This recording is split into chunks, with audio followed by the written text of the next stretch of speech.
Assalamualaikum warahmatullahi wabarakatuh. Halo teman-teman semuanya.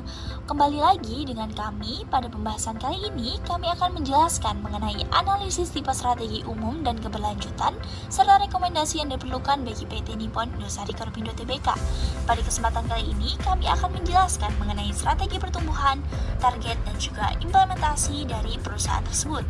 Sebelum masuk ke pembahasan, perkenalkan kami dari kelompok 8 kelas 2025C. Baik, masuk di bagian pertama yaitu latar belakang penelitian. Industri Fast Moving Consumer Goods atau FMCG di Indonesia berkembang pesat dan memiliki tingkat persaingan yang cukup tinggi. Dalam industri ini, PT Nippon Indosari Korpindo Tbk berhasil mengukuhkan posisinya sebagai pemimpin pasar roti massal di Indonesia melalui merek dagang Sari Roti.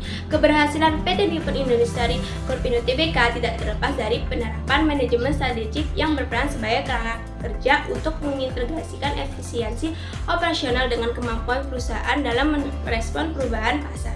Hal ini menjadi penting karena produk roti memiliki masa simpan yang relatif singkat, sehingga PT Nippon Indosari Korpindo Tbk harus mampu mengelola proses produksi, rantai pasok, dan distribusi secara efektif. Selain itu, dalam menghadapi persaingan global, PT Nippon Indosari Korpindo Tbk tidak hanya dituntut untuk unggul di pasar domestik, tetapi juga harus memiliki standar efisiensi yang tinggi. Oleh karena itu, perusahaan menerapkan strategi seperti keunggulan biaya dan diferensi produk agar tetap relevan di mata konsumen yang semakin selektif. Di sisi lain, aspek keberlanjutan atau sustainability juga menjadi faktor penting dalam strategi bisnis. PT Nippon Indosari Korpindo Tbk perlu menyeimbangkan pertumbuhan ekonomi, kepedulian terhadap lingkungan, serta dampak sosial agar dapat mempertahankan daya saing perusahaan dalam jangka panjang. Selanjutnya, pada bagian ini terdapat dua rumusan masalah yang sedang dibahas dalam penelitian ini. Yang pertama, bagaimana identifikasi dan implementasi tipe strategi umum yang diterapkan oleh PT Nippon Indosari Korpindo Tbk dalam mempertahankan keunggulan kompetitif industri roti massal nasional. Yang kedua, sejauh mana tingkat keberlanjutan dari strategi yang dijalankan oleh PT Nippon Indosari Korpindo Tbk, khususnya dalam menghadapi dinamika pasar global, fluktualisasi harga bahan baku, gandum, serta perubahan pola konsumsi masyarakat. Tujuan dari penelitian ini adalah menganalisis tipe strategi umum yang diterapkan oleh PT Nippon Indosari Korpindo Tbk sehingga dapat dipahami bagaimana perusahaan membangun dan mempertahankan keunggulan kompetitifnya dalam industri roti massal. Selain itu, penelitian ini bertujuan untuk mengevaluasi tingkat keberlanjutan dari strategi yang dijalankan perusahaan, baik dari aspek ketahanan operasional, kemampuan beradaptasi terhadap perubahan pasar, maupun penerapan prinsip lingkungan dan sosial dalam jangka panjang. Selanjutnya, penelitian ini diharapkan memberikan beberapa manfaat. Yang pertama, bagi PT Nippon Indosari Korpindo Tbk, hasil penelitian ini dapat menjadi bahan evaluasi serta referensi strategi bagi manajemen dalam menentukan arah kebijakan perusahaan di masa depan dan memperkuat strategi keberlanjutan. Sedangkan bagi akademisi, penelitian ini diharapkan dapat memberikan kontribusi dalam pengembangan ilmu, manajemen strategi, serta menjadi referensi bagi penelitian selanjutnya. Selanjutnya kita akan membahas tentang kajian pustaka yang berisi teori manajemen strategik. Manajemen strategik adalah seni dan ilmu dalam membuat, menjalankan, dan mengevaluasi keputusan lintas fungsi untuk mencapai tujuan organisasi. Tujuannya untuk menciptakan peluang baru dan berbeda bagi perusahaan di masa depan. Rencana strategik merupakan proses menentukan tujuan organisasi, menetapkan strategi dan kebijakan, menyusun program strategis, dan menentukan metode implementasi strategis. Proses strategis harus memiliki isi strategis yang relevan, formulasi strategi yang tepat, dan implementasi yang jelas dan tegas. Hanya adalah tipe-tipe strategi umum menurut Miles and Snow 1978. Terdapat 4 tipe strategi perusahaan berdasarkan tingkat determinisme lingkungan dan pilihan strategi. Yang pertama ada defender, itu tingkat determinismenya tinggi, pilihan strateginya rendah. Yang kedua ada analyzer, itu tingkat determinismenya tinggi, terus pilihan strateginya juga tinggi. Yang ketiga ada prospektor, itu tingkat determinismenya rendah, pilihan strateginya tinggi. Yang keempat reaktor, itu tingkat determinismenya rendah dan pilihan strateginya juga rendah. Selanjutnya ada keberlanjutan strategi. Keberlanjutan dalam bisnis adalah upaya perusahaan menjalankan strategi dengan memperhatikan dampak ekonomi, sosial, dan lingkungan. Model yang relevan untuk PT Nippon Indosari Korpindo Tbk adalah triple bottom line, dengan aspek utama yaitu yang pertama profit atau ekonomi, yang kedua ada people atau sosial, yang ketiga ada planet atau lingkungan.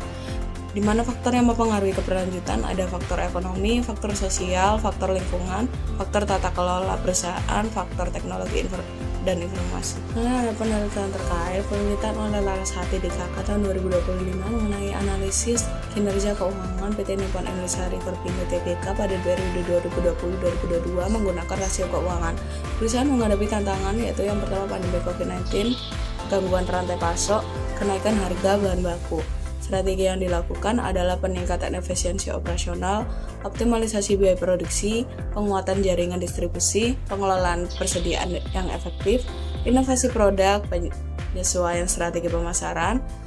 Strategi tersebut mampu menjaga kinerja perusahaan, meningkatkan rasio profitabilitas. Baik, yang selanjutnya adalah membahas profil perusahaan dari PT Nippon Indosari Corpindo Tbk, yang mana PT ini didirikan pada tanggal 8 Maret tahun 95 sebagai perusahaan PME dengan nama PT Nippon Indosari Corporation dan mulai beroperasi komersial pada tahun 96 di Cikarang, Jawa Barat. Pada tahun 2003 berubah nama menjadi PT Nippon Indosari Corpindo dan sejak tahun 2010 PT ini sudah tercatat di BEI dengan kode saham ROTI. Kemudian merupakan produsen roti masa pertama dan juga terbesar di Indonesia dengan merek utama Sari Roti serta produk lain seperti Sari Choco dan juga Sari Kue.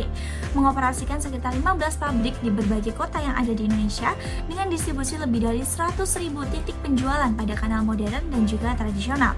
Kemudian memiliki sekitar 5.656 karyawan, yang mana ini data pada tahun 2025. Dari karyawan ini mendukung operasional dan juga distribusi produk di seluruh Indonesia.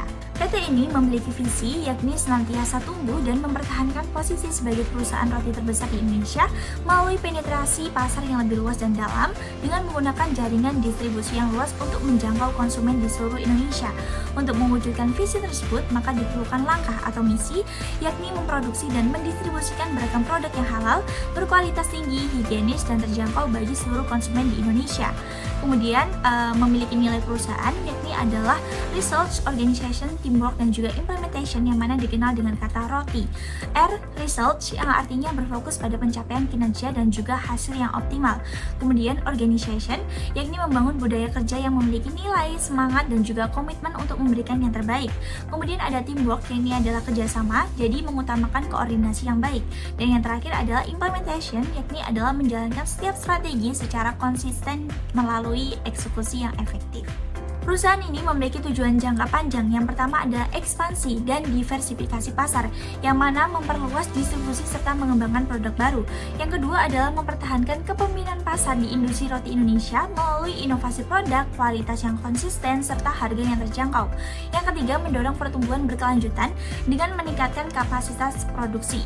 Dan yang terakhir adalah memperkuat tata kelola perusahaan dengan mengintegrasikan prinsip ESG untuk menciptakan nilai jangka panjang bagi para pemangku kepentingan. Untuk klasifikasi karakteristik strategi, perusahaan ini karakteristiknya adalah analyzer sebagai karakteristik dominan dan juga defender sebagai pendukung. Yang mana sebagai analyzer ini, perusahaan mempertahankan stabilitas pada bisnis inti roti sambil mengembangkan produk baru yang masih berkaitan, seperti Sari Kue dan juga Sari Choco, sehingga tetap inovatif tanpa meninggalkan pasar utamanya. Kemudian untuk karakteristik pendukungnya, yakni defender, perusahaan ini tuh fokus memperkuat posisi di pasar inti melalui efisiensi operasional, perluasan jaringan distribusi, serta menjaga kualitas dan kehalalan produk untuk mempertahankan kepercayaan konsumen. Selanjutnya adalah kekuatan dan juga kelemahan dari PT ini, yang mana PT ini memiliki kekuatan yakni adalah memiliki merek yang sudah sangat kuat dan juga dipercaya konsumen, yang mana didukung dengan jaringan distribusi yang luas yakni dengan 15 pabrik dan juga lebih dari 100.000 titik penjualan. Kemudian PT ini juga memiliki kapasitas produksi yang besar. Untuk kelemahannya sendiri, perusahaan ini masih menghadapi ketergantungan pada harga bahan baku yang fluktuatif, kemudian juga produk roti ini mudah basi sehingga berpotensi untuk retur, serta biaya operasional distribusi dan juga pemasaran yang tinggi dapat mempengaruhi profitabilitas dari perusahaan ini sendiri. Baik, yang selanjutnya adalah analisis keberlanjutan strategi atau ESG, yang mana ada pilar ekonomi. Jadi perusahaan ini menjaga stabilitas pendapatan melalui bisnis inti roti sekaligus mengembangkan produk baru. Untuk pilar sosialnya, yakni perusahaan ini menerapkan praktik ketenagakerjaan yang baik, program keselamatan kerja, serta kegiatan CSR seperti Sari Roti Peduli.